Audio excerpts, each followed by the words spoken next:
Selamat pagi, selamat siang, selamat sore adik-adik semua. Kali ini Ibu akan menjelaskan bagaimana proses generalisasi dari R2 yang sudah Anda kenal, kemudian naik dikit ke R3, yang kemudian kita akan melakukan generalisasi ke sebarang N ya. Kita akan membentuk ruang Euclid dimensi N. Untuk itu, mari kita lihat hal berikut ini ya, Adik ya. Pada saat kita mempunyai dua buah vektor di R2, kita sudah bisa menjumlahkan. Begitu juga pada saat kita mempunyai dua buah vektor di R3. Kita bisa menjumlahkan, kita bisa mengalihkan skalar dengan vektor di R2, kita bisa mengalihkan skalar dengan suatu vektor di R3.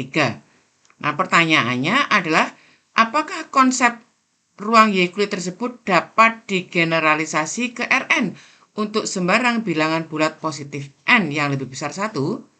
Nah, untuk itu marilah kita membentuk Rn. Rn ini adalah himpunan N tuple dengan komponen-komponennya itu di dalam R ya. Jadi, kita tidak menuliskan X1, X, Y, Z, dan seterusnya. Tapi kita tuliskan X1, X2, sampai Xn agar teridentifikasi N-nya itu sampai berapa. Begitu ya. Nah, bagaimana prosesnya? Coba dari R2, Anda punya komponennya adalah pasangan XY. Di R3, komponennya adalah pasangan XYZ. Untuk di Rn ini, komponen-komponennya itu kita tuliskan dengan N tuple X1, X2, sampai Xn. Nah, pada himpunan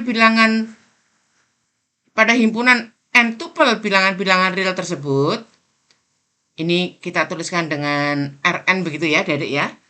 Ini kalau Anda mempunyai dua buah vektor V1 dan V2, V1, X1, X2 sampai Xn, V2-nya Y1, Y2 sampai Yn, Anda akan bisa menjumlahkan V1 ditambah V2, itu adalah X1 ditambah Y1, X2 tambah Y2 sampai Xn ditambah Yn.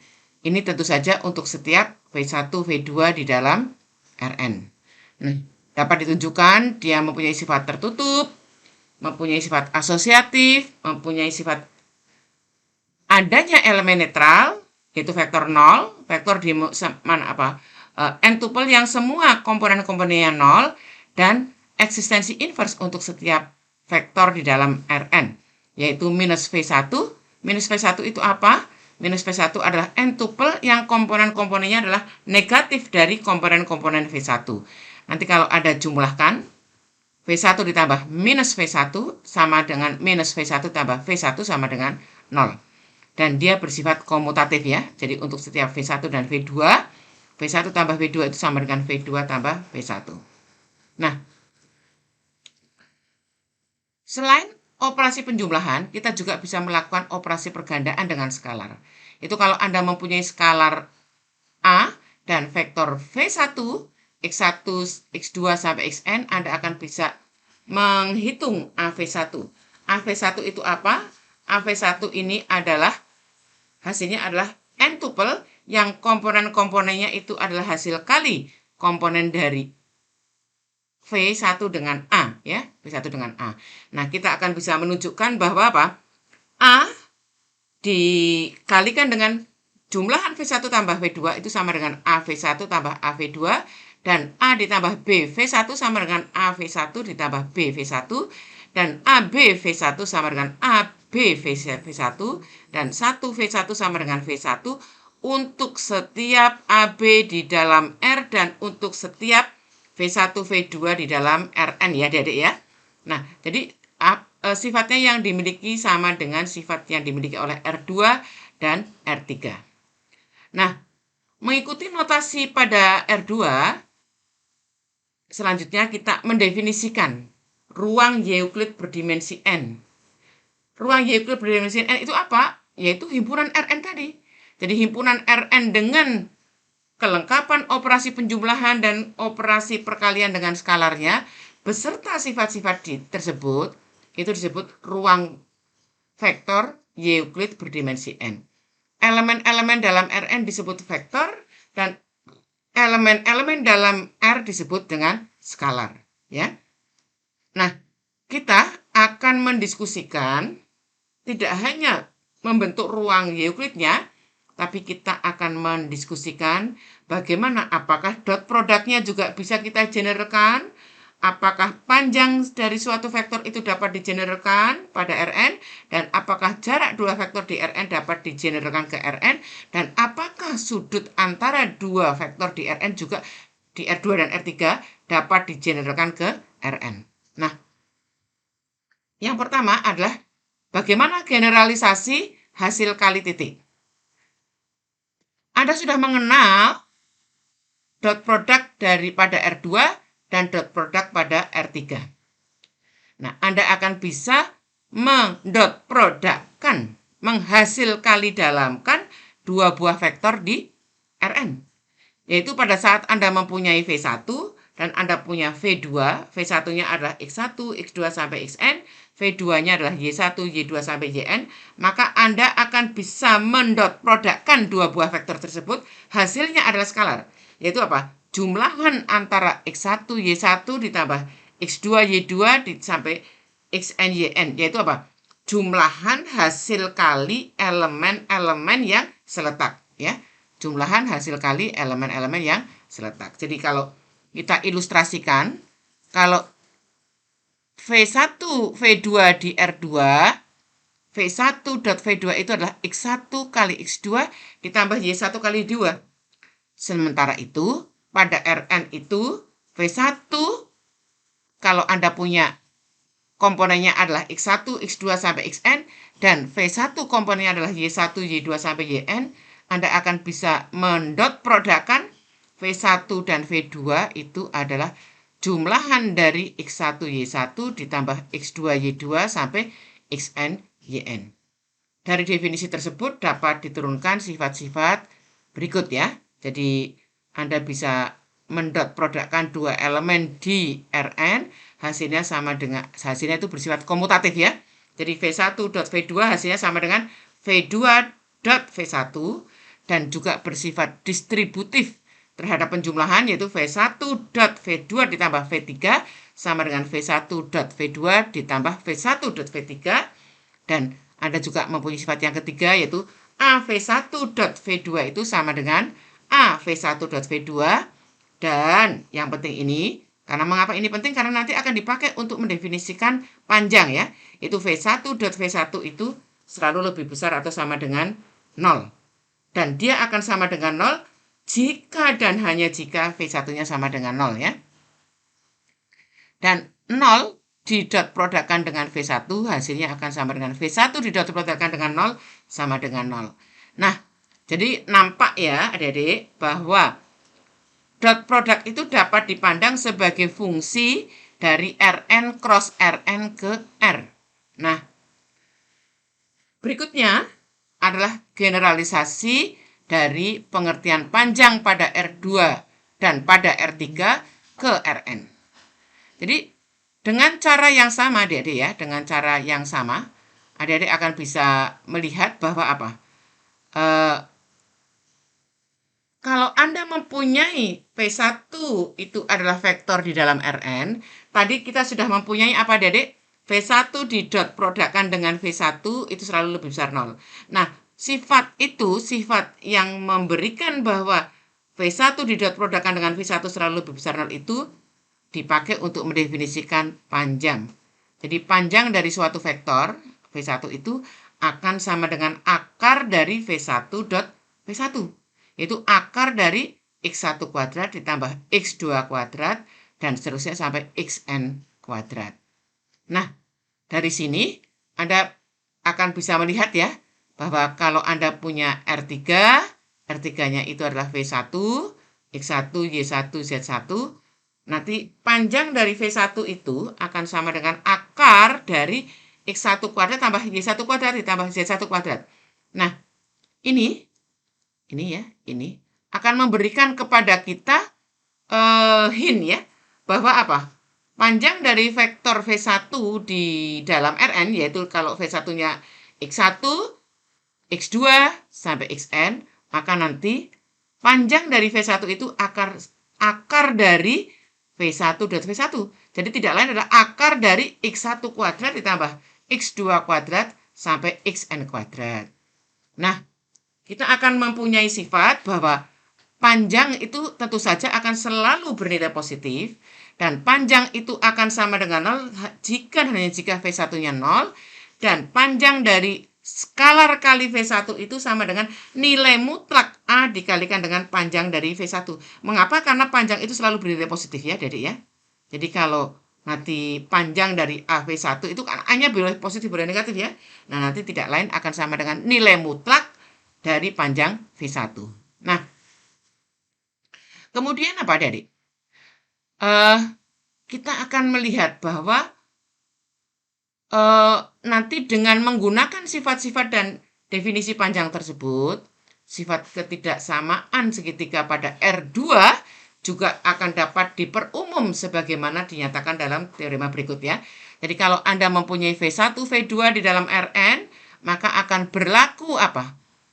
Panjang dari jumlah sama dengan lebih kecil dari jumlah dari masing-masing panjangnya. Membuktikannya sangat simpel ya.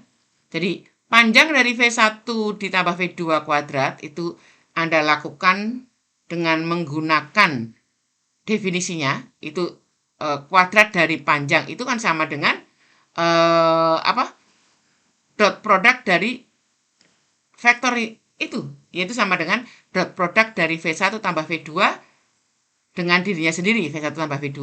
Nah, ini dengan perhitungan-perhitungan yang ada tadi, ini akan dapat ditunjukkan bahwa dia akan lebih kecil atau sama dengan kuadrat dari jumlah masing-masing panjangnya, sehingga nanti Anda akan memperoleh ketidaksamaan segitiga tersebut.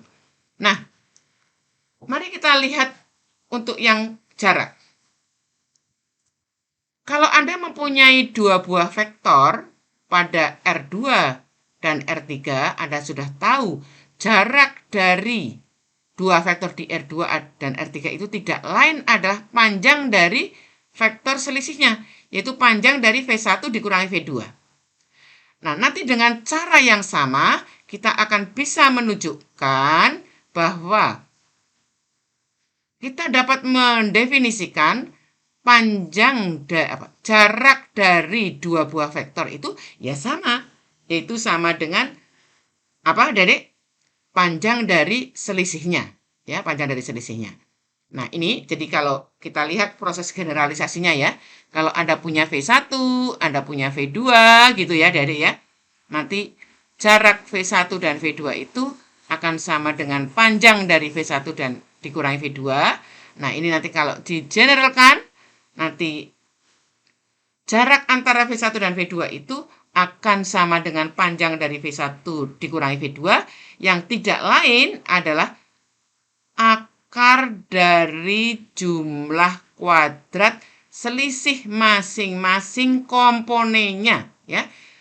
Jadi jarak itu adalah akar dari jumlah kuadrat selisih masing-masing komponennya. Jadi Anda tidak boleh hanya bisa menyatakan rumusnya, tapi Anda juga bisa menginterpretasikan, ya, mengkomunikasikan. Nah, dengan menggunakan definisi dan sifat-sifat dari panjang vektor, ini akan dapat ditunjukkan sifat-sifat bahwa yang tentu saja yang pertama, bahwa jarak antara dua vektor itu tentu saja lebih besar atau sama dengan 0. Dan jarak antara dua buah vektor itu sama dengan 0 jika dan hanya jika mereka sama, V1 sama dengan V2. Yang ketiga, jarak dari vektor V1 dan V2 itu sama dengan jarak V2 ke V1, dan berlaku kalau Anda mempunyai V1 dan V2, ya, V1 dan V3 maaf ya, V1, V2, V3, maka jarak V1, V2, V1, V3 itu akan lebih kecil dari jarak V1, V2, dan jarak V2, V3. Ini ada kesalahan dikit ya. Nah, kemudian yang berikutnya ini adalah generalisasi sudut yang sudah Anda kenal di R2 dan R3 ke Rn. Dalam melakukan generalisasi pengertian sudut antara dua vektor, sebut theta ya sudutnya itu, pada R2 dan pada R3, ke pengertian sudut antara dua vektor pada Rn, mengikuti definisi cos theta sama dengan V1 dot V2 per hasil kali panjang V1 dan V2, diperlukan suatu sifat yang menjamin ke-well-definan dari definisi sudut tersebut, yaitu sifat yang menjamin bahwa penyebutnya ini selalu lebih besar dari pembilangnya. Yaitu apa? Hasil kali panjang V1 dan V2 itu lebih besar atau sama dengan apa? Dari nilai mutlak dari V1 dot V2 untuk setiap V1 V2. Nah, jaminan itu dijawab oleh teorema ketidaksamaan Cauchy-Schwarz sebagai berikut. Ini ya, Adik ya. Yang nanti di dalam pembuktiannya kita menggunakan ketidaksamaan segitiga. Jadi jika V1 dan V2 ini adalah elemen-elemen dalam Rn, itu dia masing-masing adalah n-tuple, maka nanti apa? Panjang dari V1 dikalikan dengan panjang dari V2 itu akan lebih besar atau sama dengan nilai mutlak dari V1 dot V2. Untuk setiap V1 tidak 0 dan V2 tidak sama dengan 0. Ya, Adik ya. Nah, untuk membuktikan, mari kita lihat hal berikut ya, Adik ya. Kalau Anda mempunyai X1, Y1, maka Anda akan bisa mengalihkan X1 dengan A, kemudian dijumlah dengan Y1 dikuadratkan. Hal ini juga berlaku untuk Xn dikalikan dengan A, kemudian ditambah dengan Yn dikuadratkan. Tentu saja jumlahan ini akan selalu lebih besar 0. Sementara itu, jumlahan itu kalau diuraikan secara aljabar, itu akan sama dengan jumlahan dari kuadrat Xi dikalikan A kuadrat ditambah 2 kali jumlahan Xi Y dikalikan dengan A ditambah dengan jumlahan dari Y kuadrat. Nampak bahwa apa? Kita mempunyai persamaan kuadrat di dalam A, variabelnya A ya, yang merupakan fungsi kuadrat definitif positif dalam A. Sehingga karena dia selalu lebih besar dari 0, maka nilai diskriminannya itu lebih kecil atau sama dengan 0. Artinya apa? D 2 dikalikan sigma Xi Y dikuadratkan dikurangi 4 kali sigma Xi kuadrat dikalikan sigma Y kuadrat itu akan selalu lebih kecil 0. Dengan demikian diperoleh apa? Sigma Xi kuadrat dikalikan sigma Y kuadrat selalu lebih besar atau sama dengan sigma Xi Y dikuadratkan. Dengan kata lain, terbuktilah ketidaksamaan Cauchy-Schwarz tersebut. Ya, begitu ya Adik-adik ya. Nah, jadi Anda sudah bisa melihat bahwa apa? Pada R3, kalau Anda mempunyai V1 dan V2, cos θ-nya ini terdefinisi, maka pada Rn ini juga terdefinisi. Karena kita sudah bisa menunjukkan, begitu ya Adik-adik, kita sudah bisa menunjukkan bahwa ketidaksamaan Cauchy-Schwarz itu berlaku. Nah, dari uraian di atas maka kita dapat melakukan generalisasi ya Adik-adik ya. Untuk sebarang vektor-vektor tak 0 V1 dan V2 di Rn, sudut theta yang terbentuk ya ini dapat didefinisikan dengan cara apa? Yaitu theta yang memenuhi cosinus theta sama dengan dot produk antara V1 dan V2 dan hasil kali panjang V1 dan panjang V2. Demikian adik-adik apa yang bisa kita pelajari bersama hari ini terkait dengan generalisasi dari R2, R3 ke Rn sekaligus bagaimana generalisasi dari hasil kali dalam, bagaimana generalisasi dari panjang, bagaimana generalisasi dari jarak, dan generalisasi dari sudut.